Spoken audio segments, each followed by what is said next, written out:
ವಾಲ್ಮೀಕಿ ನಿಗಮದ ಅಧಿಕಾರಿ ಚಂದ್ರಶೇಖರನ್ನ ಆತ್ಮಹತ್ಯೆ ಪ್ರಕರಣಕ್ಕೆ ಸಂಬಂಧಪಟ್ಟ ಹಾಗೆ ದಿನಕ್ಕೊಂದು ರೀತಿಯಾದಂತಹ ತಿರುವುಗಳು. ವಾಲ್ಮೀಕಿ ನಿಗಮ ಪ್ರಧಾನ ವ್ಯವಸ್ಥಾಪಕ ರಾಜಶೇಖರ್ ಈ ಸಂಬಂಧಿತವಾಗಿ ಒಂದು ದೂರನ್ನ ಕೊಟ್ಟಿದ್ದಾರೆ.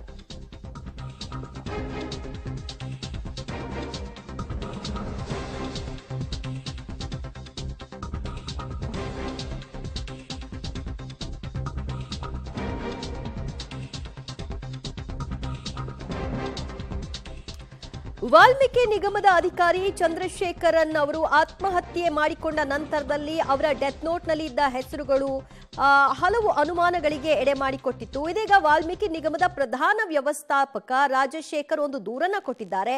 ಯೂನಿಯನ್ ಬ್ಯಾಂಕ್ ಆಫ್ ಇಂಡಿಯಾದಲ್ಲಿ ನಿಗಮದ ಹೆಸರಿನಲ್ಲಿ ಖಾತೆ ಇತ್ತು. ನಿಗಮದ ಬ್ಯಾಂಕ್ ಅಕೌಂಟ್ನಿಂದ 187.33 ಕೋಟಿ ಹಣವನ್ನ ವರ್ಗಾವಣೆ ಮಾಡಲಾಗಿದೆ. ನಿಗಮದ ಅಕೌಂಟ್ನಿಂದ ಬೇರೆ ಅಕೌಂಟ್ಗೆ ಈ ಹಣ ಸಂದಾಯ ಆಗಿದೆ. ನಿಗಮದಿಂದ ಯಾವುದೇ ರೀತಿಯಾದಂತಹ ಪತ್ರ ವ್ಯವಹಾರಗಳು ನಡೆದಿರುವುದಿಲ್ಲ. ಆದರೂ ಕೂಡ ನಕಲಿ ದಾಖಲೆಯನ್ನ ಸೃಷ್ಟಿ ಮಾಡಿ ಕೋಟ್ಯಾಂತರ ರೂಪಾಯಿ ಅಕ್ರಮ ಹಣ ವರ್ಗಾವಣೆ ಆಗಿದೆ ಅನ್ನೋದು ಅವರ ದೂರಿನಲ್ಲಿರುವಂತಹ ಸಾರಾಂಶ. ಬರೋಬ್ಬರಿ 94.73 ಕೋಟಿಯಷ್ಟು ಅಕ್ರಮ ಹಣ ವರ್ಗಾವಣೆ ಆಗಿದೆ ಅನ್ನೋದನ್ನ ದೂರಿನಲ್ಲಿ ಉಲ್ಲೇಖ ಮಾಡ್ತಿದ್ದಾರೆ. ಮೊದಲನೇದಾಗಿ 87 ಕೋಟಿಯಷ್ಟು ವರ್ಗಾವಣೆ ಆಗಿರಬಹುದು ಅನ್ನುವಂತಹ ಮಾಹಿತಿಗಳಿತ್ತು. ಇದೀಗ 94.73 ಕೋಟಿಯಷ್ಟು ಅಕ್ರಮ ಹಣ ವರ್ಗಾವಣೆ ಆಗಿದೆ ಅನ್ನೋದರ ಬಗ್ಗೆ ದೂರಿನಲ್ಲಿ ಉಲ್ಲೇಖ ಮಾಡಿರೋದ್ರಿಂದ ಯಾವ್ಯಾವ ಅಕೌಂಟ್ಗಳಿಗೆ ಹೋಗಿತ್ತು, ಇದರ ಉದ್ದೇಶ ಏನು ಮತ್ತು ಕಚೇರಿಯ ಯಾವುದೇ ರೀತಿಯಾದಂತಹ ಅಧಿಕೃತ ಪತ್ರಗಳೂ ಇಲ್ಲದಂತಹ ಸಂದರ್ಭದಲ್ಲಿ ಈ ವ್ಯವಹಾರಗಳು ಹೇಗಾಯ್ತು, ಇದರಲ್ಲಿ ಯಾರೆಲ್ಲ ಶಾಮೀಲು, ಇದರ ಬಗ್ಗೆ ಈಗ ತನಿಖೆ ನಡಿಬೇಕಿದೆ. ಮತ್ತಷ್ಟು ಮಾಹಿತಿ ಕೊಡ್ತಾರೆ ನಮ್ಮ ಪ್ರತಿನಿಧಿ ನಾಗೇಶ್. ಚಂದ್ರಶೇಖರನ್ ಅವರ ಡೆತ್ ನೋಟ್ನಲ್ಲಿ ಸುಮಾರು 87 ಕೋಟಿಯಷ್ಟು ಹಣ ವರ್ಗಾವಣೆ ಆಗಿದೆ ಅನ್ನೋದ್ರ ಬಗ್ಗೆ ಇತ್ತು.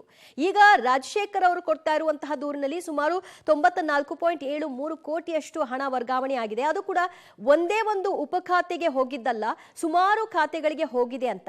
ಆ ಖಾತೆಗಳು ಯಾವುವು, ಅದರ ಬಗ್ಗೆ ಕೂಡ ಉಲ್ಲೇಖ ಮಾಡಿದ್ದಾರೆ. ದಿವ್ಯ, ವಾಲ್ಮೀಕಿ ನಿಗಮದ ಅಧಿಕಾರಿ ಆತ್ಮಹತ್ಯೆ ಬಳಿಕ ಬೆಂಗಳೂರಿನ ಹೈಗ್ರೌಂಡ್ ಪೊಲೀಸ್ ಠಾಣೆಯಲ್ಲಿ ಒಂದು FIR ದಾಖಲಾಗಿದೆ. ವ್ಯವಸ್ಥಾಪಕ ನಿರ್ದೇಶಕ ರಾಜಶೇಖರ್ ಕೊಟ್ಟಂತ ದೂರಿನ ಆಧಾರದ ಮೇಲೆ ಒಂದು ವಂಚನೆ ಪ್ರಕರಣವನ್ನ ಹೈಗ್ರೌಂಡ್ ಪೊಲೀಸ್ ಠಾಣೆಯಲ್ಲಿ ದಾಖಲಾಗಿರುವಂಥದ್ದು. ಒಟ್ಟು 6 ಜನರ ವಿರುದ್ಧ, 6 ಜನರು ಕೂಡ ಯೂನಿಯನ್ ಬ್ಯಾಂಕ್ನ ಅಧಿಕಾರಿಗಳು ಮತ್ತು ಸಿಬ್ಬಂದಿಗಳಾಗಿದ್ದಾರೆ ಅನ್ನುವಂಥದ್ದು ಆ FIR ಅಲ್ಲಿ ನಮೂದಿಸಿರುವಂಥ ಹೆಸರುಗಳನ್ನು ನೋಡಿದಂಥ ಸಂದರ್ಭದಲ್ಲಿ ಗೊತ್ತಾಗ್ತಾ ಹೋಗುತ್ತೆ. ಬಹಳ ಪ್ರಮುಖವಾಗಿ ಈ ಒಂದು ಪ್ರಕರಣದಲ್ಲಿ ದೂರು ಕೊಟ್ಟಿರುವ ಸಾರಾಂಶವನ್ನು ನೋಡಿದ್ರೆ, ನಕಲಿ ದಾಖಲೆ ಅಂದರೆ ಚುನಾವಣಾ ನೀತಿ ಸಂಹಿತೆ ಇದ್ದಂಥ ಕಾರಣದಲ್ಲಿ ಯಾವುದೇ ರೀತಿಯ ಬ್ಯಾಂಕ್ಗಳ ನಡುವೆ ಮತ್ತು ನಿಗಮದ ನಡುವೆ ಪತ್ರ ವ್ಯವಹಾರ ನಡೆದಿಲ್ಲ. ಆದರೂ ಕೂಡ ನಕಲಿ ದಾಖಲೆ ಸೃಷ್ಟಿ ಮಾಡಿಕೊಂಡು ಸುಮಾರು ಕೋಟ್ಯಾಂತರ ರೂಪಾಯಿ ಬೇರೆ ಅಕೌಂಟ್ಗೆ ವರ್ಗಾವಣೆ ಮಾಡಿದ್ದಾರೆ ಅಂತೇಳಿ ಆರೋಪ ಮಾಡಿ ದೂರನ್ನು ಕೊಟ್ಟಿರುವಂಥದ್ದು. ರಾಜಶೇಖರ್ ಕೊಟ್ಟಿರುವಂಥ ದೂರಿನ ಆಧಾರದ ಮೇಲೆ ಈಗಾಗಲೇ ಹೈಗ್ರೌಂಡ್ ಪೊಲೀಸ್ ಠಾಣೆಯಲ್ಲಿ ಯೂನಿಯನ್ ಬ್ಯಾಂಕ್ನ ಅಧಿಕಾರಿಗಳು 6 ಜನರ ಮೇಲೆ ಈಗ FIR ಮಾಡಿಕೊಂಡಿರುವಂಥದ್ದು. ಅದರಲ್ಲಿ ಬಹಳ ಪ್ರಮುಖವಾಗಿ ಒಂದಷ್ಟು ಡೇಟ್ಗಳಲ್ಲಿ ಇಂತಿಂತು ಅಷ್ಟು ಹಣ ಈ ಅಕೌಂಟ್ಗೆ ವರ್ಗಾವಣೆ ಆಗಿದೆ ಅನ್ನುವಂಥದ್ರ ಬಗ್ಗೆ ಕೂಡ ನಮೂದನೆ ಮಾಡಿರುವಂಥದ್ದು. ಮೊದಲನೇದಾಗಿ 2 ಬಾರಿ 25 ಕೋಟಿ ಹಣ ವರ್ಗಾವಣೆ ಆದರೆ, 3ನೇ ಬಾರಿ 44 ಕೋಟಿ, 4ನೇ ಬಾರಿ 50 ಕೋಟಿ, ಹೀಗೆ ಸುಮಾರು 187.33 ಕೋಟಿಯಷ್ಟು ಹಣ ವರ್ಗಾವಣೆ ಆಗಿರೋ ಬಗ್ಗೆ ಆ ಒಂದು FIR ಅಲ್ಲಿ ನಮೂದನೆ ಮಾಡಿದ್ದಾರೆ. ಆ ಪ್ರಕರಣಕ್ಕೆ ಸಂಬಂಧಪಟ್ಟಂತೆ ಈಗ FIR ದಾಖಲಿಸಿಕೊಂಡಿರುವಂಥ ಹೈಗ್ರೌಂಡ್ ಪೊಲೀಸರು ತನಿಖೆಯನ್ನು ಮಾಡ್ತಿರುವಂಥದ್ದು. ಈಗಾಗಲೇ ಸರ್ಕಾರ ಈ ಪ್ರಕರಣವನ್ನು ಸಂಪೂರ್ಣವಾಗಿ ಹೈಗ್ರೌಂಡ್ FIR ಸೇರಿದಂತೆ ಶಿವಮೊಗ್ಗದಲ್ಲಿ ಆಗಿರುವಂಥ ಘಟನೆ ಸಂಬಂಧಪಟ್ಟಂತೆ ತನಿಖೆ ಮಾಡಲಿಕ್ಕೆ CIDಗೆ ವರ್ಗಾವಣೆ ಮಾಡಿರುವಂಥದ್ದು. Divya, thank you Nagesh. ನಿಮ್ಮೆಲ್ಲ